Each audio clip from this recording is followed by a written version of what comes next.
문재인 정부는 그러면 어떤가? 한 두 가지 정도 핵심 기조를 한번 두 가지인데요. 일단 꼭꼭 숨어라 머리카락 보일라. 숨바꼭질 할 때처럼 대놓고 민영화 사유화를 얘기하지 않습니다. 공공기관에 대한 구조조정을 대놓고 내세우지는 않습니다. 하지만 아까 말씀드렸듯이 곳곳에 숨겨놓고 있던 거죠. 근데 우리가 숨바꼭질 하면 꼭꼭 숨는다고 해서 다 못 찾는 건 아니잖아요. 다 찾아내요. 시간이 걸리고 그죠? 그럴 뿐이지. 찾아내긴 찾아냅니다. 하나씩 지금 찾아내고 있죠.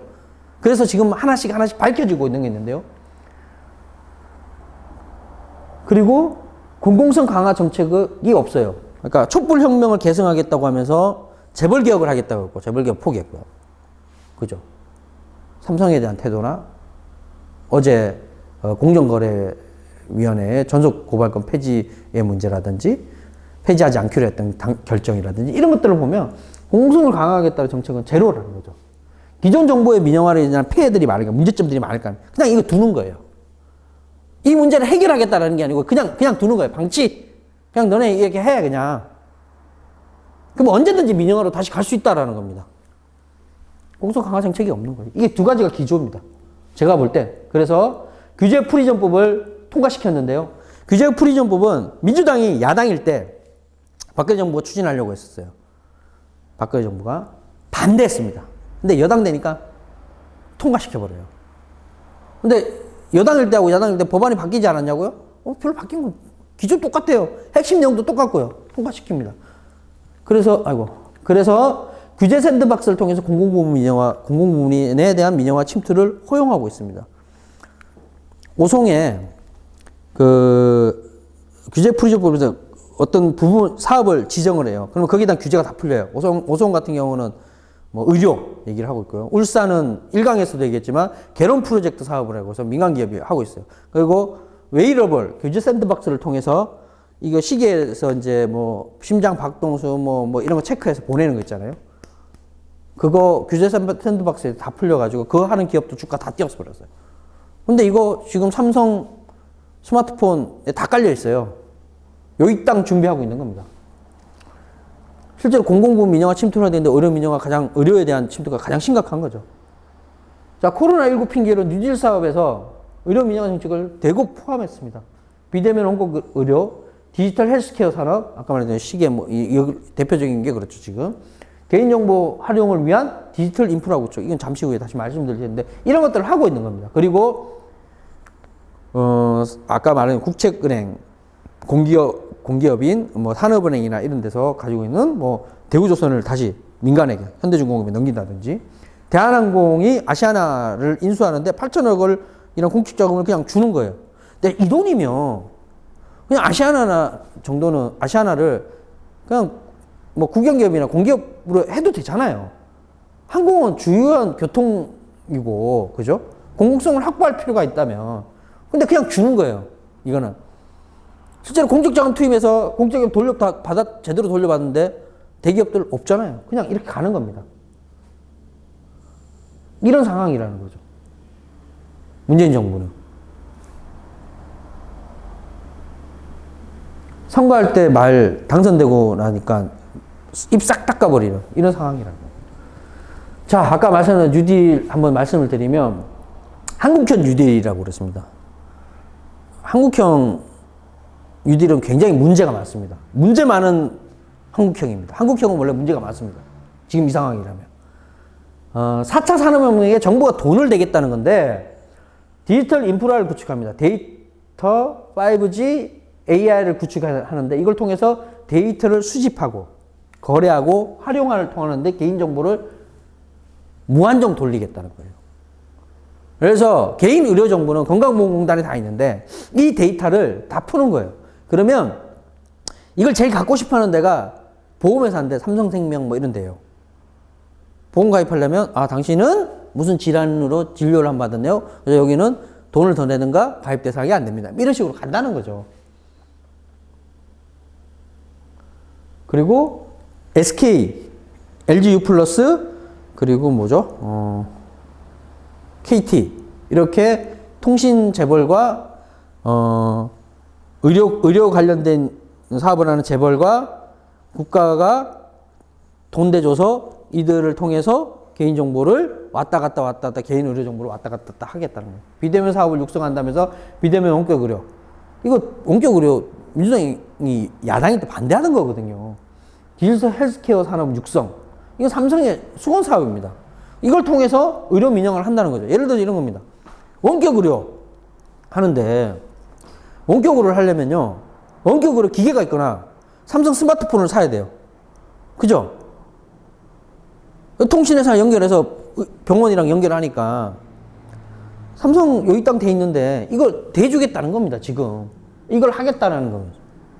근데 지금 공공기관이 어떤 식으로 하고 있냐면 이걸 통해서 보면 남아있는 공공기관들의 역할이 투자를 해서 연구개발을 하고 무슨 사업계획을 내면 이게 민간의 돈벌이가 될 수 있도록 제공하는 역할을 하고 있어요. 지금 정부가 공공기관을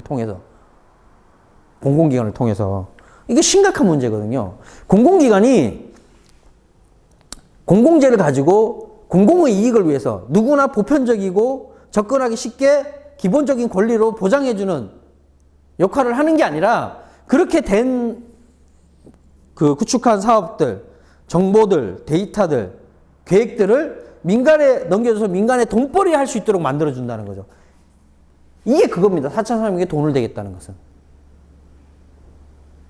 민간이 아까 말씀드렸듯이 철도를 다 깔 수 없고요. 민간 자본으로. 그러니까 기차가 다니면 철도를 깔아야 되잖아요. 그럼 철도 민영화를 하려면 그러면 기존에 자기들이 들어오려면 철도를 새로 깔아야 되는데 못 깔잖아요. 기존에 있는 철로 이용하게 하는 거잖아요. 그런 거랑 똑같다라는 거죠. 기존에 공공기관이 해야 하는 사업들에 대해서 공공기관이 정부의 공익적 역할을 강화해서 진행해야 될 사업을 민간에 넘겨주면 민간은 그걸 가지고 돈벌이를 하겠죠. 그겁니다. 지금의 공공기관을 그렇게 줄 세우겠다고 하겠다라는 거죠. 이게 지금 한국판 뉴딜의 한 축을 담당하고 있는 거죠. 이게 문재인 정부의 의료 정책이기도 하고요. 그래서 현재 문재인 정부에서 공공부문에 대한 민영화는 의료 부분이 가장 심각한 상황이고요. 그 다음에 교육. 이번에 이제 코로나로 인해서 학교에 못 가니까 우리가 이제 학급당 학생 수를 16명 이하로 낮춰야 된다라고 막 얘기를 했어요.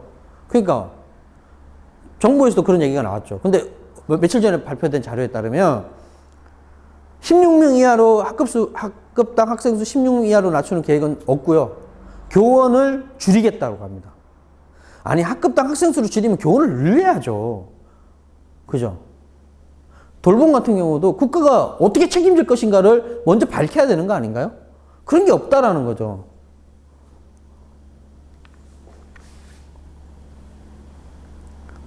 그래서 민간 교육 관련 기업의 주식이 올라가는 이런 사태들을 만들고 있는 공격을 붕괴하는 거죠. 이런 상황이 나라는 겁니다. 자, 그래서 공공부문 민영화 사유화의 결과는 뭐냐? 공공성을 파괴했고요. 불평등을 더욱 심화시켰습니다. 그리고 비정규직들을 더 확대했고요. 위험의 외주화를 만들었습니다. 20년간 공공부문 민영화를 추진한 역사가 그렇다는 겁니다. 자, 그럼 민영화, 민간에 넘기는 거고, 사유화는 민간에 넘어간 걸 가지고 이윤을 위해서 사적 소유를 하는 거죠. 이런 심각한 문제를 발생시켰고, 이 문제는 지금도 여전히 유효합니다. 자, 기후위기야, 코로나까지 오니까 더 심각해졌잖아요. 더 심각해지고 있잖아요, 지금. 얼마나 심각하냐. 불평등은, 있는 사람들은 학원 보내고, 더 고액가에 시켜서 돈 좋은 데 보내고, 그렇지 않은 친구들은 학교를 못 가니까, 공부 제대로 못하는, 뭐 이런 사태들이 있다고 좀 언론에서 얘기하잖아요. 물론 그게 올바른 방법이냐? 그렇진 않죠. 그런 상황이라는 거죠. 자, 그래서 노동자 공공성을 강화해야 된다. 라는 말씀을 드리고 싶고, 공공성은 노동자 민중의 관점으로, 노동자의 관점, 노동자 민중의 관점으로 공공성을 강화해야 된다. 그것이 올바른 길이고 바른 길이다라는 걸 좀 말씀드리면서 한번 얘기해 볼 텐데요. 아까 전에 제가 공공부문 민영화, 사유화 역사를 얘기하면서 투쟁을 얘기했잖아요. 이 투쟁의 의의부터 먼저 한번 보도록 하겠습니다. 첫째, 신자유주의의 공공성 파괴에 대한 직접적인 저항이었다. 신자유주의는 제가 앞에서 얘기를 하진 않았지만 영국 1970년대 세계 경제가 자본의 이윤율이 하락하면서 경제가 위기다라고 얘기하고, 그걸 극복하기 위해서 신자유주의가 등장하고, 영국의 대처, 미국의 레이건이 대표적이고 공공부문을 민영화하고 막 이렇게 했잖아요. 신자유주의 정책의 핵심인데, 공공성 파괴에 대한 직접적인 저항이었다는 거죠. 그런 민영화 정책이 한국에 들어오면서 공공성 파괴하니까 저항하는 운동, 직접적인 저항 운동이 본격화됐다라는 거고요. 이 직접적인 저항을 통해서 사회 연대적 대한사회를 모색하는 운동이었습니다. 이게 신자유주의는 아니구나. 그리고 자본주의가 문제가 있구나. 이 얘기를 하게 됐다는 거죠. 이 저항을 통해서. 그래서 대한사회를 어떻게 만들 것인가. 대한사회는 도대체 무엇인가. 다른 세상은 가능하다. 이런 얘기들이 90년대 후반부터 2000년대 초반부터 나오기 시작한 거죠. 자본주의의 비판적인 대중적 주체가 형성된 겁니다. 그러니까 자본주의를 유지하기 위한 신자유주의 정책에 대한 문제를 이야기하고 대한사회를 모색하는 운동이 확장되다 보니 자본주의의 비판적인 대중적 주체가 형성돼요. 이 사회 더 이상 이래는 안 된다. 뭔가 바꿔야 된다. 이 이야기를 하고, 이 고민을 하고, 이것을 위해서 수행하는 주체들이 형성되기 시작한 거죠. 그리고 보편적 권리로서의 사회권 투쟁임이 확인되고 있습니다. 공공부문이 공공성이 파괴되면 보편적 권리로서 누구에게나 다가오는 권리로 획득되지 않는다라는 것을 확인했기 때문에 보편적 권리로서의 사회권 투쟁이라는 것들을 인식하게 됩니다. 공공부문의 공공성 강화는 그냥 일부의 투쟁이 아니라, 그리고 공공서비스 영역을 확대하고 공공성 의지에 대한 확장을 해냅니다. 그러니까 공공부문 민영화나 이런 거 하기 전에 공공부문에 별 많이 고민이 없었어요. 실제로. 그리고 이게 어떻게 하면 공공성을 더 강화시킬 것인가, 이런 고민이 없었죠. 그러니까 독재 정권을 거치고 정경유착이 있고 이런 과정에서 독재 항거하고 민주화 운동을 하고, 여기에서 이제 더 확장되는 공공서비스 영역을 확대하죠. 예.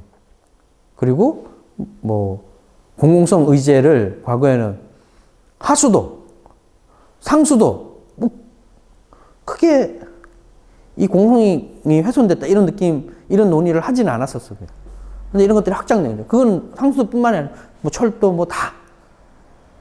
심지어 요즘은 민간 자본이 지분을 투입해서, 아니면 100% 지분 투입하거나 일부 투입해서 고속도로, 짧은 거는 고속도로에 지분 투입해서 통행료를 올린다든지, 긴 도로를 만드는데 민간 자본이 투입해서 도로 통행료를 올린다든지, 지하철에 민간 자본이 들어가서 지하철을 개통한다든지, 그래서 조기철 요금을 올린다든지, 이런 것들의 문제들이 계속 확장되기 시작한 거죠.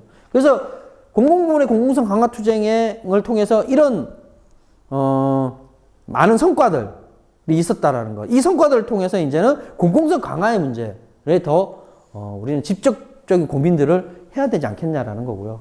그래서 진짜 공공성 강화를 한번 해보자라는 말씀을 드립니다. 지금까지 아까 전에 말씀드렸지만, 지금까지는 민영화를 저지하는 투쟁만 했을 뿐이에요. 중요하게 말하면, 확실히 얘기하면. 그러니까 민영화 저지 투쟁을 했는데 공공성을 확장하는 투쟁을 하지 못했다는 거죠. 그래서 이제는 진짜 공공성을 강화할 때가 됐다. 강화하는 때가 됐고, 강화하기 위해서 우리 뭘 해야 되느냐, 이 고민을 한번 해보자는 겁니다.